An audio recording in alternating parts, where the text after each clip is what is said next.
Assalamualaikum warahmatullahi wabarakatuh. Perkenalkan di sini saya Alvana Rantau dari kelas MA 20B4 dengan NIM 1120101930.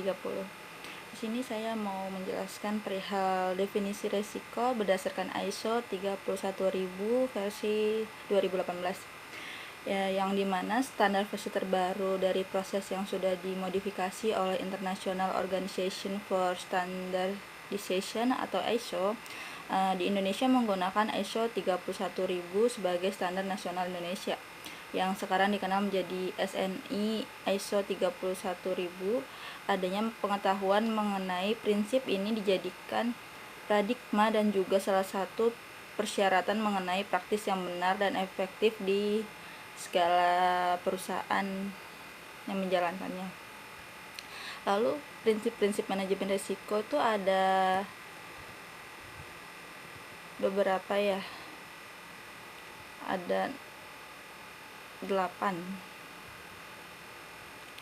yang dimana pertama terdapat terintegrasi, yaitu manajemen risiko merupakan bagian keseluruhan dari semua kegiatan organisasi. Hal ini sangat masuk akal untuk dijadikan sebuah persyaratan agar dapat mendukung pencapaian ataupun tujuan untuk meningkatkan kinerja dan mendorong inovasi.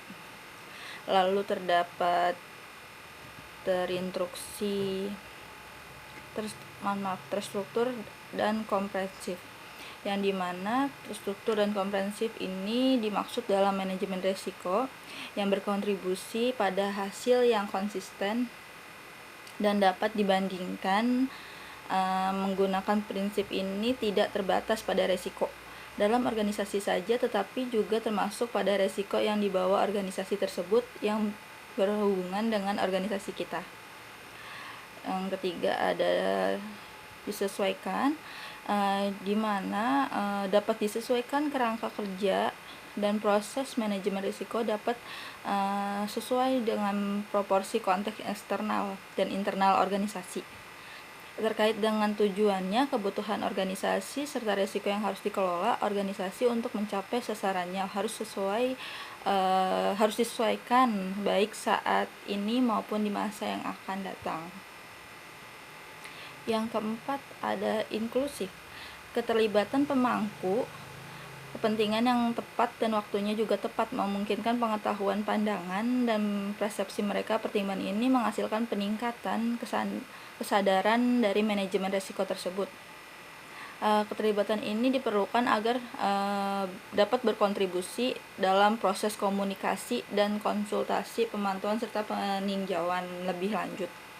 Yang kelima ada dinamis, yang dimana risiko yang muncul dapat berubah dan menghilang mengikuti konteks eksternal maupun internal organisasi yang berubah, di mana manajemen risiko ini mengantisipasi dan mendeteksi untuk respon perubahan dari peristiwa tersebut secara tepat dan waktu yang tepat.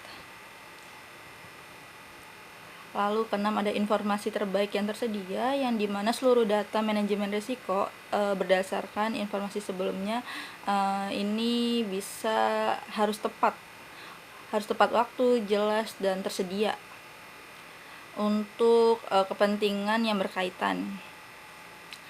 Yang paling sederhana dari prinsip ini adalah bagaimana kemungkinan manajemen risiko dapat ditujukan untuk menciptakan nilai jika kita ada dalam konteks organisasi atau tidak. Yang ketujuh ada faktor manusia dan budaya, yang dimana perilaku dan budaya manusia sangat mempengaruhi setiap tingkatan manajemen risiko. Baik manusia dan budaya, keduanya merupakan faktor yang saling berkaitan dan sama-sama penting. Budaya organisasi atau risk culture menjadi penting karena akan berhubungan dengan pelaksanaan tugas organisasi sehari-hari. Tentunya peran pimpinan sangat penting karena harus memberi contoh dan juga motivasi untuk segala komponen yang ada dalam organisasi tersebut.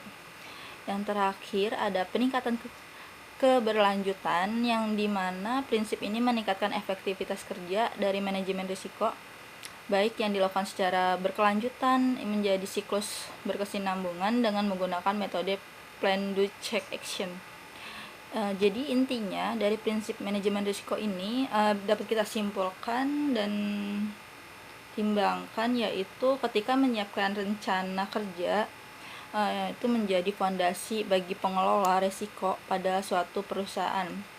Pemahaman mengenai prinsip manajemen risiko berdasarkan SNI ISO 31000 menjadi landasan untuk penerapan manajemen risiko yang benar dan efektif.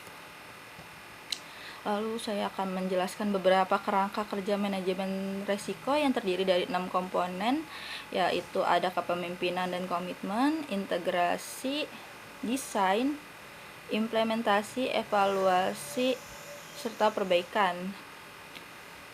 Lalu yang terakhir ada proses manajemen risiko, yang dimana kita bisa identifikasi risiko yang bertujuan untuk mengungkapkan sasaran organisasi lingkungan di mana sasaran hendak dicapai, stakeholders yang berkepentingan, dan keberagaman kriteria risiko. Hal-hal tersebut akan membantu untuk mengungkapkan dan menilai sifat kompleksitas dari risiko tersebut. Lalu untuk analisa risiko juga bertujuan untuk menganalisis kemungkinan dan dampak dari risiko yang telah diidentifikasi. Hasil pengukuran berupa status risiko yang menunjukkan ukuran tingkat risiko dan peta risiko yang merupakan gambaran sebaran risiko dalam suatu peta. Lalu ada evaluasi risiko yang meliputi tahapan identifikasi risiko yang bertujuan untuk mengidentifikasi risiko-risiko yang dapat mempengaruhi pencapaian sasaran organisasi. Berdasarkan risiko-risiko yang telah teridentifikasi dapat disusun sebuah daftar risiko untuk kemudian dilakukan pengukuran risiko untuk melihat tingkat risiko. Lalu ada pengendalian risiko, yang dimana penanganan risiko yang berupa perencanaan atas mitigasi risiko-risiko untuk mendapatkan alternatif solusi sehingga penanganan risiko dapat diterapkan secara efektif dan efisien.